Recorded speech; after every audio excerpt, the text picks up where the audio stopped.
The Fight for Maple Street, a battle against power and prejudice. It was a quiet Tuesday evening in Willow Creek, a suburban enclave of tidy lawns and colonial homes just outside Richmond, Virginia. The sun dipped below the horizon, casting a golden glow over the neighborhood's wraparound porches and manicured hedges. In his two-story home on Maple Street, David Thompson, a 34-year-old IT manager, was folding laundry in his living room. Dressed in a white polo shirt and denim shorts, his unofficial after-work uniform was halfway through a Netflix documentary when his doorbell began to ring. Not once, not twice, but with a relentless urgency that made his stomach tighten. David had lived in this house for 3 years, 2 months, and 14 days. He wasn't counting, but when you're the only black homeowner in a neighborhood that felt like a country club for retirees, you notice things. The sidelong glances from neighbors, the whispers about property values, and the way some folks crossed the street when he jogged by. He'd saved for 15 years to buy this place his dream home. With its spacious backyard and a porch perfect for the hot tub he'd promised himself since his college days at Howard University. This was his sanctuary, earned through grit and sacrifice. But the doorbell's frantic chime told him trouble was standing on his porch. He opened the door to a trio that embodied suburban entitlement. Margaret Reynolds, the HOA president, stood front and center, her bleached blonde hair pulled back so tightly it seemed to stretch her face. In her early 60s, she wore a navy blazer and pressed slacks, her clipboard clutched like a weapon. Behind her loomed her husband, Officer Carl Reynolds, a stocky, red-faced man in a police uniform that strained against his midsection. His finger jabbed the air as if David had already committed a crime. Hovering nearby was their 15-year-old son, Tyler, munching on a slice of pizza with a smirk that suggested he found the whole scene amusing. Behind them sat 3 expensive suitcases, gleaming under the porch light, their price tags probably rivaling David's mortgage payment. David Thompson, Margaret announced, consulting her clipboard with the authority of a judge. We need to discuss an urgent matter. Good evening to you, too, Mrs. Reynolds, David replied, leaning against the doorframe, his tone polite but firm. What brings you here on this fine Tuesday? Margaret's eye twitched at his casual demeanor. As HOA president for 8 years, she was used to deference, especially from someone like David. Her reign was built on nitpicking grass heights and issuing fines for unapproved mailbox colors. There's been a family emergency, she said, her voice dripping with rehearsed concern. My sister's home in Florida was damaged in a storm. She and her family need a place to stay while repairs are made. Since you have the largest house on Maple Street and live alone, the HOA board has decided you'll host them for the next month. David blinked, processing the absurdity. I'm sorry, what? Carl stepped forward, his hand resting on his duty belt in a way that screamed intimidation. You heard her, son. This is a community emergency. Everyone's got to pitch in. David's calm held, though his blood pressure was climbing. First, I'm 34, so let's skip the sun bit. Second, this is my house. My name's on the deed, my money pays the bills. Nobody decides who lives here but me. Margaret's smile faltered, then snapped back like a trap. David, you're misunderstanding. This isn't a request. HOA Bylaw 247B requires residents with adequate space to provide temporary housing in community emergencies. David had read those bylaws cover to cover when he bought the house, knowing people like Margaret existed. Mrs. Reynolds, that bylaw covers parking spaces for driveway repairs, not forcing people to open their homes. I'm not hosting anyone. Tyler, grease glistening on his chin, piped up. Dad, just arrest him. He's being a jerk. Carl's face reddened further.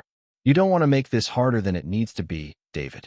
My wife's trying to help family, and you're standing in the way. As a cop and a concerned neighbor, I'm telling you to do the right thing. The audacity was staggering. A police officer, sworn to uphold the law, was threatening David for refusing to let strangers move into his home. David pulled out his phone. Officer Reynolds, tell me exactly what law I'm breaking by saying no. Don't you dare record me. Carl snarled, lunging for the phone. This is my property, David said, stepping back, phone still in hand. I can record whatever happens on my porch. Margaret played her next card. David, I've been patient, but your attitude is why we've had complaints.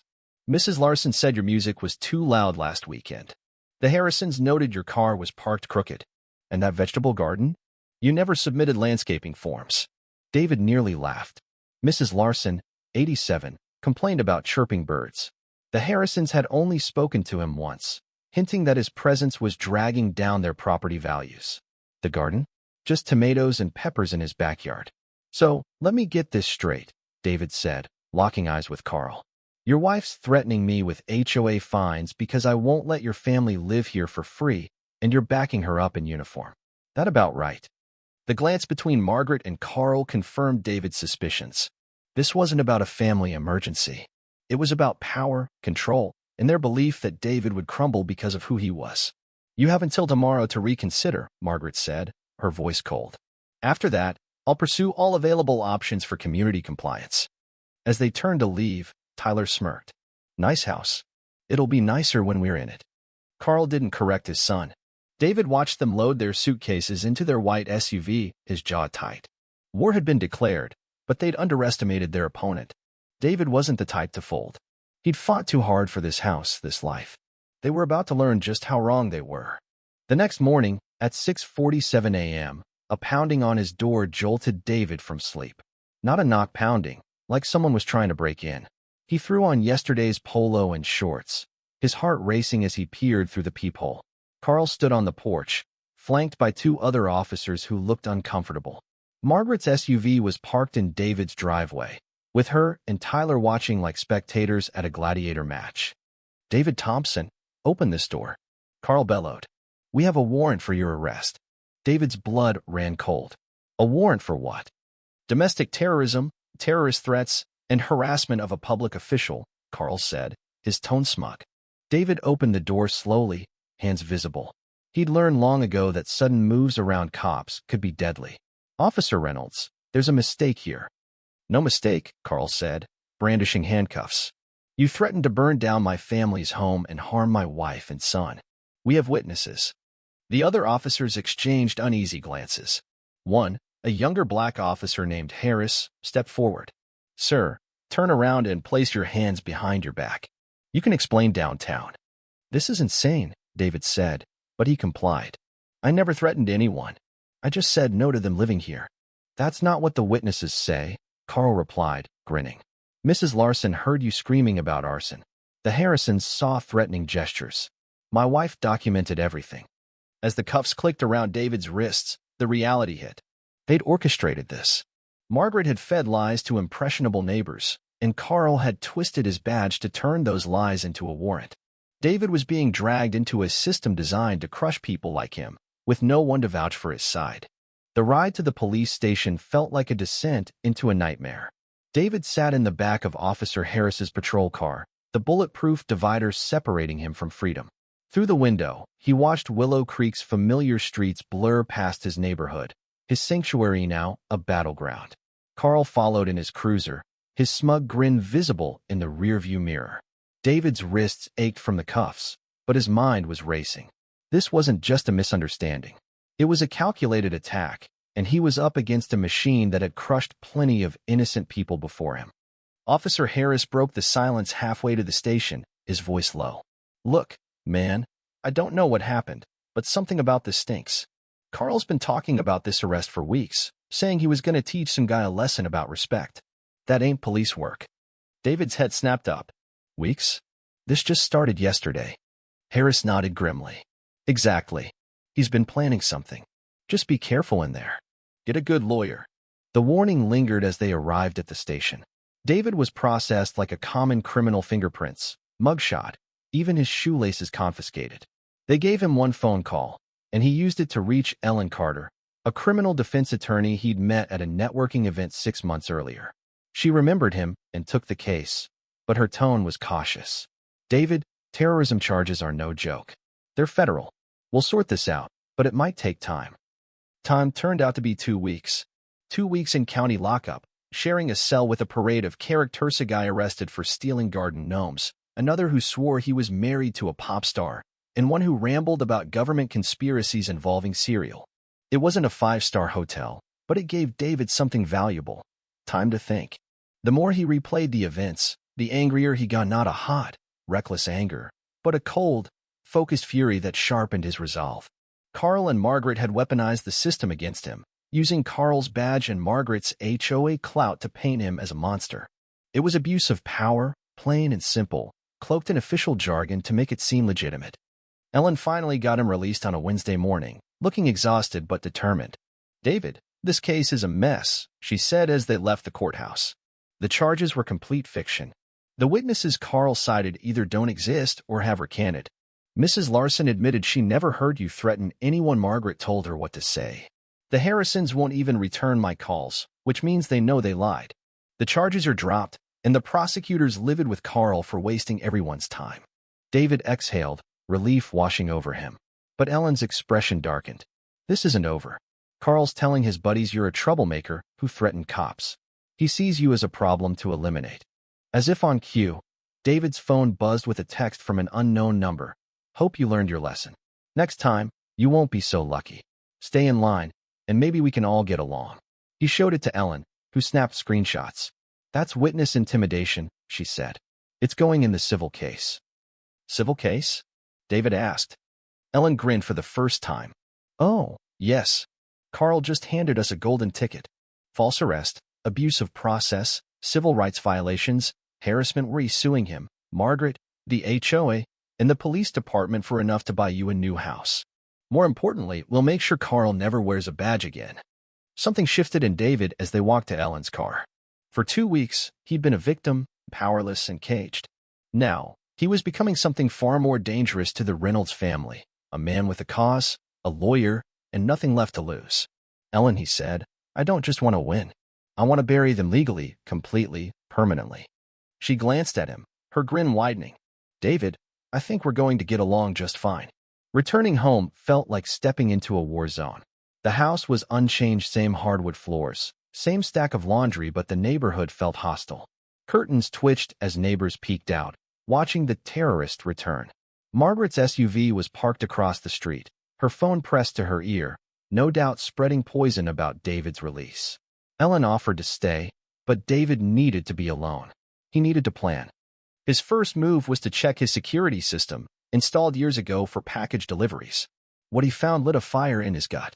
The footage from the night of the confrontation was crystal clear. Margaret, Carl, and Tyler on his porch, demanding entry, David calmly refusing. Carl's veiled threats about making life difficult. No hint of David threatening anyone. But the real goldmine was the footage from the 2 weeks he'd been locked up. Margaret had visited his house 12 times, measuring grass, snapping photos, scribbling notes like a vengeful bureaucrat. Carl and his cop buddies were worse. 3 patrol cars had cruised by, officers taking pictures. One night, Carl himself prowled the property with a flashlight, hunting for anything to pin on David. He called Ellen immediately. "You need to see this. They've been stalking me." "I'm on my way," she replied. "Don't touch anything. That's evidence of harassment, maybe even criminal stalking." While waiting, David did something he should have done sooner. He researched the Reynoldses. Carl had been a cop for 18 years, but his record was a minefield: complaints of excessive force, racial profiling, and power abuse, most swept under the rug. Margaret's HOA tenure was a horror show. Online forums buzzed with stories from former neighbors. One family forced to sell over lawn decorations, another's fence demolished over a 6-inch boundary dispute. Her targets? Always minorities or people she deemed beneath her. Then came the kicker: the Reynoldses were drowning in debt. A second mortgage, high-interest car loans, and Tyler's expulsion from 2 private schools had left them desperate. Their demand to use David's house wasn't about family, it was a financial lifeline, a scheme to house relatives for free while flexing their authority. When Ellen arrived, David showed her everything. The footage, the financial records, the complaints. She spent 3 hours poring over it, her excitement growing. "David, this isn't just a false arrest case. It's a conspiracy. They've been planning this for months, and we can prove it." She laid out a timeline. 6 months ago, Carl took out the mortgage. 4 months ago, Margaret ramped up HOA complaints, targeting minorities. 3 months ago, Carl started mouthing off at the station about teaching respect to neighbors. 2 months ago, they pushed the city to tweak the HOA bylaws for emergency housing. Last month, they zeroed in on David, assuming he'd be an easy mark. "They picked the wrong guy," David said, his voice steel. "Damn right," Ellen agreed. "Here's the plan. We file a federal civil rights lawsuit against Carl, Margaret, the HOA, the police, and the city. We'll hit them with false imprisonment, harassment, conspiracy, and emotional distress. And we'll make sure the world knows who they are." Over the next week, they built their case. Neighbors confirmed Margaret's pressure to lie about David. Former HOA victims shared tales of her discriminatory reign. Ellen dug up every instance of Carl's misconduct. The breakthrough came when Officer Harris, the cop who'd arrested David but seemed uneasy, agreed to meet. "I've been a cop for 8 years," Harris said. "Carl's everything wrong with this job. He uses his badge to settle grudges and trains others to do the same. What he did to you is way outside policy, and he threatened anyone who questioned him." Harris had evidence. Recordings of Carl bragging about putting that uppity neighbor in his place, threats to other officers, lies to supervisors. "Why help me?" David asked. Harris paused. "I became a cop to protect people, not help bullies. If I don't stop Carl now, he'll ruin more lives." By week's end, they had enough to end Carl's career, topple Margaret's HOA empire, and make headlines. But David wanted more than victory. He wanted the Reynoldses to feel the weight of their actions, to know what it was like to have their lives upended by those meant to protect them. "Ellen," he said, "I want to make them infamous." "I was hoping you'd say that," she replied. "I've got contacts at 3 news outlets, 2 civil rights groups, and a filmmaker who specializes in police abuse. The Reynoldses are about to learn what accountability looks like." The Reynoldses thought their troubles ended when David walked out of jail, but they were about to discover just how wrong they were. Ellen's media connections were a game-changer, and within 48 hours of finalizing their evidence, David's story exploded. It started with a local Richmond station, WDVR Channel 6. Their investigative reporter, Laura Martinez, had been digging into police misconduct for months when Ellen reached out. David's case was a journalist's dream: abuse of power, racial bias, a fake arrest, and ironclad proof to back it all up. David sat in his living room that Thursday evening, the same room where he'd been folding laundry when the Reynoldses first appeared. Channel 6's teaser aired at 6 p.m., tonight at 11. How an HOA president and her cop husband allegedly conspired to arrest an innocent homeowner who refused to let their family move into his house for free. Exclusive footage and documents reveal a shocking abuse of power. His phone lit up immediately. Friends, coworkers, distant cousins, all stunned. By the time the full segment aired, David had 50 missed calls and a flood of texts. Laura Martinez stood on his porch, the same spot where Carl had cuffed him, delivering a devastating report. She interviewed neighbors who confirmed Margaret's discriminatory HOA tactics. She aired statements from cops who called Carl a bully with a badge. The clincher was David's security footage, Carl's threats, Margaret's entitled demands, and no trace of David's alleged terrorism. The contrast with Carl's falsified police report was so glaring that even his staunchest allies couldn't defend him. The story went viral overnight. Clips of Carl pointing aggressively while Margaret stood smugly with her suitcases racked up thousands of shares on Twitter and Facebook.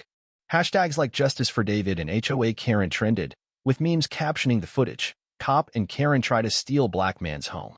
National outlets pounced. CNN called the next morning, followed by MSNBC and The Washington Post.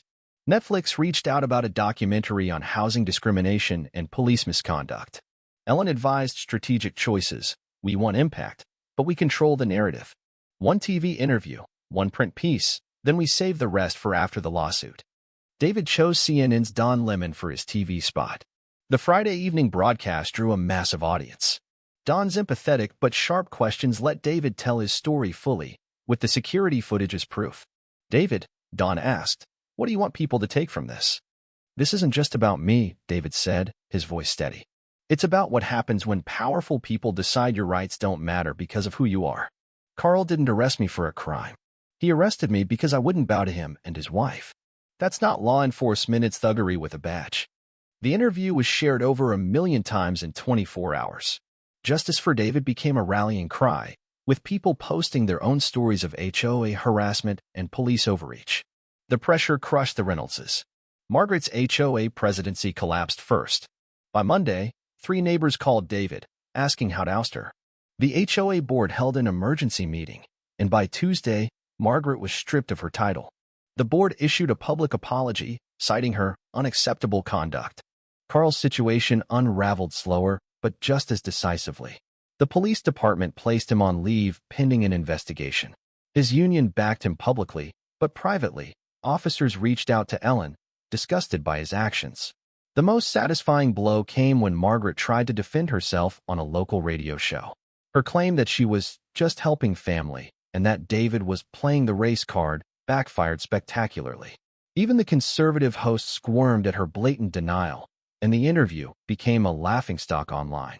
Carl's defense through his union rep claiming he acted on credible threats fell apart when Officer Harris went public.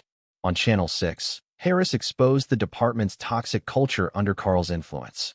He threatened officers who questioned him, Harris said. He told us we'd regret crossing him. Harris played a recording of Carl bragging about teaching that neighbor his place. The audio was damning, and public outrage erupted. By week's end, Carl wasn't just on leave, he was fired for conduct unbecoming, false reporting, and abuse of power. The media frenzy brought unexpected support. Strangers sent donations for legal fees, though David insisted he could pay Ellen himself. Civil rights groups offered help, and thousands messaged him with their own stories. One stood out. A woman from Oregon, Linda Carter, wrote, "Your story reminded me of when our HOA and a sheriff tried to force us out for being black. We left because we couldn't fight. Your courage gives me hope." David realized this was bigger than revenge. It was about exposing a system that let people like the Reynoldses thrive. The media had made them infamous, costing them their power and reputations, but it also sparked a national conversation about HOA abuse and police misconduct. Ellen called that Friday as they watched the latest coverage. "David, I've been a lawyer for 15 years, and I've never seen anything like this. We haven't even filed the lawsuit, and we're already winning." "This is just the start," David said, watching protesters outside the police station demand accountability. "We're making sure they can't hurt anyone else."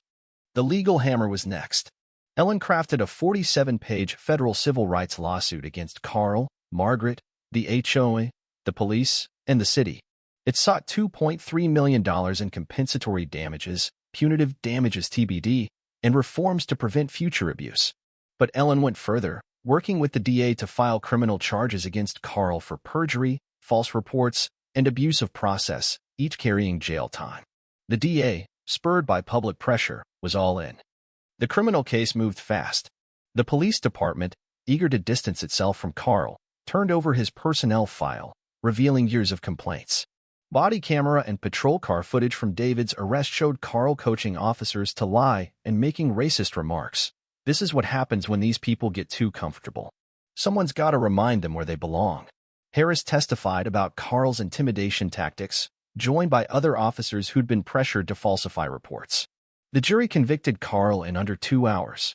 He got 18 months in prison, 3 years probation, and a $50,000 fine.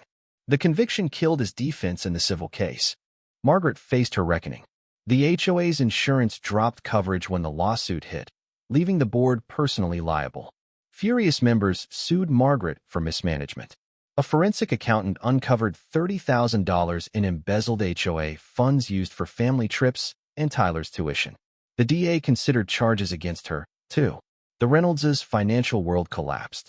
Carl's legal fees topped $75,000. Margaret faced her bills, and their house went into foreclosure. They sold both cars to pay lawyers.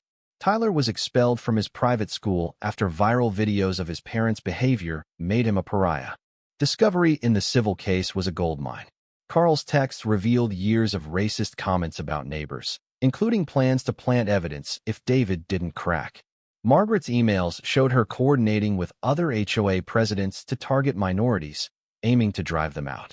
Most damning, financial records proved they'd planned to permanently house Margaret's sister in David's home, collecting rent while David footed the bill. It was a scam, pure and simple. Depositions were a spectacle. Carl's claim of good faith crumbled as Ellen played footage of him coaching witnesses. "Officer Reynolds," she said, "you said multiple witnesses reported threats, but your camera shows you telling them what to say. Care to explain?" His lawyer's objections couldn't save him. Margaret's deposition was worse. She played the victim, claiming she was just being neighborly, but Ellen's evidence of her discriminatory campaign left her speechless. When asked about emails with racial slurs, she stammered, "I don't see race," prompting groans in the room. The defendant's insurers pushed for a settlement, but David and Ellen wanted a public trial to expose everything. The city offered $500,000, the HOA $200,000, but Ellen had a better plan. "What if we make them grovel?" she said. "Public apologies, racial sensitivity training, community service, and a ban on holding authority roles more than money. David loved it. The final settlement was a masterpiece. The city paid $750,000 and reformed police training. The HOA paid $300,000 with new oversight. Carl and Margaret each owed $500,000, plus apologies, 200 hours of service with civil rights groups, and permanent bans from law enforcement and HOA roles. They'd also attend monthly counseling for their biases. The public apology hearing was set for a Friday at the Richmond courthouse. Ellen ensured media coverage, and David invited everyone he knew. The Reynoldses were about to face the music, and the world would be watching. The Richmond courthouse was a hive of activity by 1:30 p.m. on the day of the public apology hearing. The Friday afternoon slot ensured a packed gallery, with word spreading through social media, local news, and civil rights networks. People wanted to witness the Reynolds' downfall firsthand. David arrived with Ellen at 1:45, greeted by a scene that felt more like a rally than a legal proceeding. Outside, protesters waved signs reading "Justice for David" and "End Police Abuse." News vans lined the street, cameras rolling. Neighbors, co-workers, and activists who'd followed the case milled about, some shaking David's hand as he passed. Even skeptical neighbors who'd once bought into the Reynolds' lies showed up, drawn by the weight of the moment. Inside the courtroom, David spotted Carl and Margaret at the defendant's table, flanked by their attorneys. Carl, thinner after months in jail awaiting sentencing, looked hollow, his usual swagger replaced by a nervous twitch. Margaret, in a somber black dress, seemed to be mourning her reputation. They'd aged a decade in 6 months, their arrogance buried under the wreckage of their actions. Judge Evelyn Carter, a no-nonsense veteran known for her disdain for corruption, presided. She'd reviewed the case thoroughly and made clear in pre-hearing conferences that she viewed the Reynolds' behavior as a betrayal of public trust. "This court will come to order," Judge Carter announced, her voice cutting through the murmurs. "We are here for the settlement hearing in Thompson versus Reynolds et al. The defendants have agreed to make public statements as part of the resolution."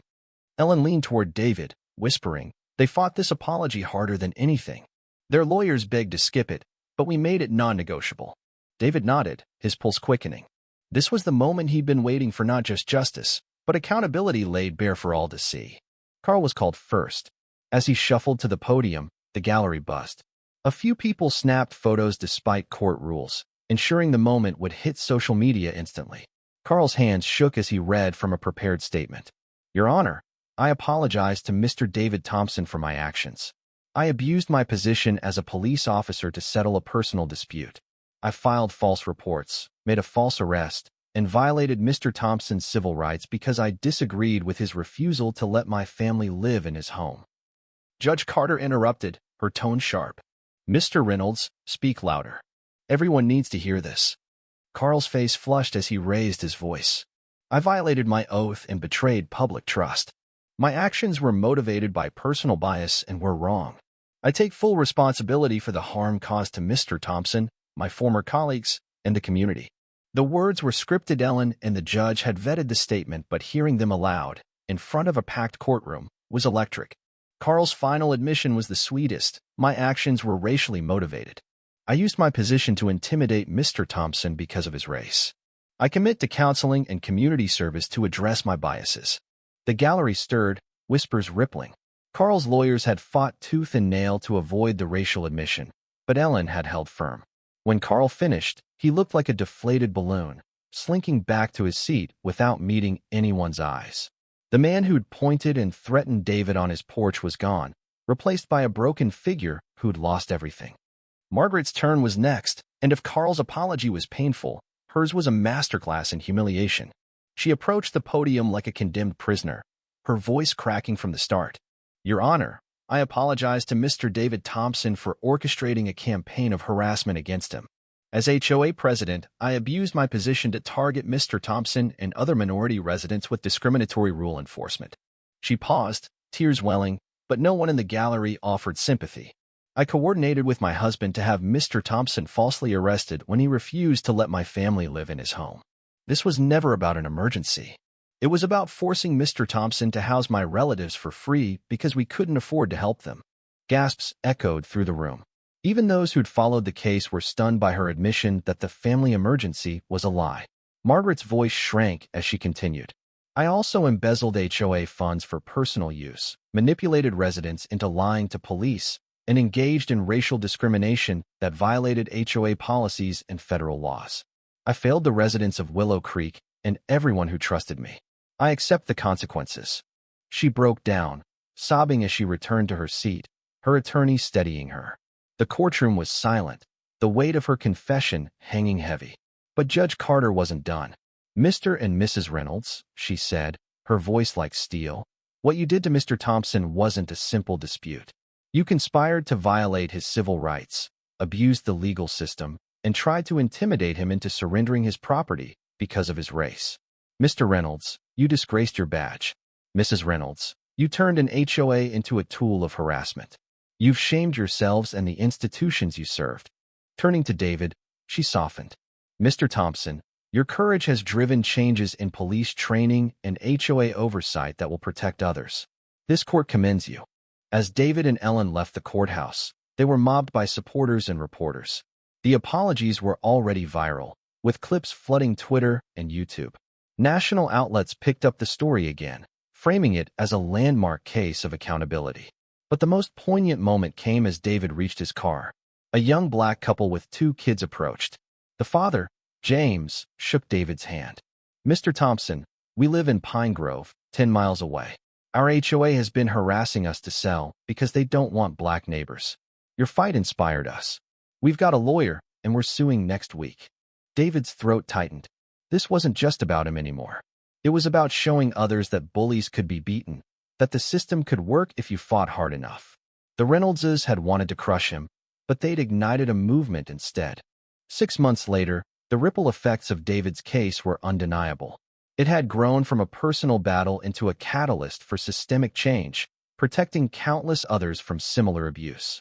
The Richmond Police Department overhauled its policies, introducing civil rights training, an independent oversight board, and a zero-tolerance stance on officers using their badges for personal vendettas. Officer Harris, now Detective Harris, led a community outreach program. He called David one afternoon, his voice warm. You saved this department, David. Carl wasn't the only bad apple, but he made it okay for others to act out. Now, the culture's different. The Willow Creek HOA was transformed, too. Margaret's embezzlement $50,000 siphoned for vacations, and Tyler's tuition prompted a state investigation. The new board implemented transparent finances, regular audits, and anti-discrimination policies. At the state level, the Thompson Act mandated annual civil rights training for HOAs and created an appeals process for targeted residents. Lawsuits against abusive HOAs and cops spiked 400%, with plaintiffs citing David's case as their blueprint. The Reynoldses' collapse was total. Carl served 8 months in prison before parole, which required counseling and 200 hours of service with civil rights groups. He worked as a mall security guard, a humiliating fall from his cop days. The DA reviewed his 18-year career, finding 12 questionable cases. 3 convictions based on his testimony were overturned, freeing 2 people. Margaret's embezzlement conviction brought probation and restitution, but bankruptcy followed. They lost their home and moved to a cramped apartment. Margaret, unemployable due to her record, became a pariah. Tyler, haunted by viral videos of his pizza-eating smirk, was expelled from 2 more schools and arrested for shoplifting at his father's mall. David's case inspired a documentary, Badges and Bigots, The David Thompson Story, which won festival awards and was eyed by streaming platforms. The NAACP established the David Thompson Civil Rights Scholarship, aiding law students like Destiny Williams, who vowed to fight housing discrimination after her own family's ordeal. Your case showed me we can win, she told David at the scholarship ceremony. The Reynoldses' final misstep came when they tried relocating to Georgia. Margaret applied to be an HOA treasurer, but a background check exposed her past, sparking an investigation into her application fraud. Carl's bid for a security job in Florida failed when his conviction surfaced. Their names were synonymous with abuse, their every move dogged by their history. David stood in his living room a year after that fateful doorbell, wearing his victory outfit white polo, denim shorts, watching a news report on the Thompson Standards, federal guidelines for probing police misconduct. His fight had reshaped law enforcement and HOA practices nationwide, proving that one person's stand could change the system. 1 year to the day after Carl Reynolds pounded on David Thompson's door with handcuffs and a fabricated warrant, David stood in his Maple Street living room, folding laundry in his white polo and denim shorts. The scene was eerily similar to that fateful Tuesday evening, but everything else had changed. The TV blared a national news report on the Thompson standards, federal guidelines now shaping police misconduct investigations across the country. Police chiefs credited the reforms with rebuilding community trust and slashing complaints. David's fight, born from a single act of defiance, had become a cornerstone of systemic change. His phone buzzed with a text from Ellen. "Turn to Channel 12. You'll love this." David switched channels to an investigative report on the Reynolds' latest misadventure. They'd tried starting over in Florida, but their past clung to them like a shadow. Carl applied for a private security job, only to be rejected when his criminal record surfaced. The company reported him for hiding his conviction. Margaret volunteered for her new HOA's newsletter, but residents, after Googling her name, demanded her exclusion. The HOA board banned her from any governance role. The segment ended with a Willow Creek neighbor, Mrs. Larson, now HOA president, speaking on camera. "We're ashamed we let Margaret get away with it for so long. David was a good neighbor, just trying to live in peace. His courage changed everything." The report highlighted the broader impact, a 400% surge in lawsuits against abusive HOAs and cops, inspired by David's case. As it wrapped, David's doorbell rang. For a split second, old instincts flared. Was trouble back? But through the peephole, he saw Detective Harris, now in civilian clothes, holding a bottle of red wine. "David," Harris said when the door opened, "hope I'm not intruding. I wanted to thank you." "Thank me?" David asked, ushering him in. "For saving my career and my department. Getting rid of Carl and forcing us to face our flaws made us better cops. I'm proud to wear the badge again, and that's because of you." They talked for an hour on the porch, the same porch where Carl had arrested him, where Margaret had demanded his home. Harris shared updates, improved community ties, officers focused on service, not intimidation. "The best part," he added, grinning, "Carl's case is required reading at the police academy. Recruits study his mistakes as a warning. His name's tied to misconduct forever, but in a way that trains better cops." As Harris left, David sat on his porch, watching the sunset over Willow Creek. The neighborhood felt different now, not hostile, but watchful, as if it had learned a lesson alongside the Reynoldses. Reflecting on the past year, David marveled at the journey. Carl and Margaret had assumed their power as badge. Her HOA gavel would crush him.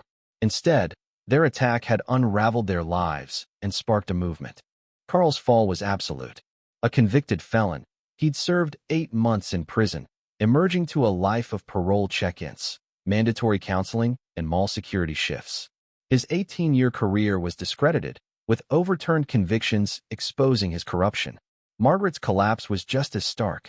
Her embezzlement conviction, civil rights violations, and national infamy made her unemployable. Bankruptcy and foreclosure stripped their wealth, leaving them in a dingy apartment. Their son, Tyler, bore the scars of their actions, expelled from schools, arrested for petty crimes, his smug pizza-eating moment of viral albatross. But David's victory transcended personal revenge. The Thompson Act protected homeowners from discriminatory HOAs. Police reforms curbed badge abuse. The scholarship in his name funded 12 law students, including Destiny Williams, who'd carry the fight forward.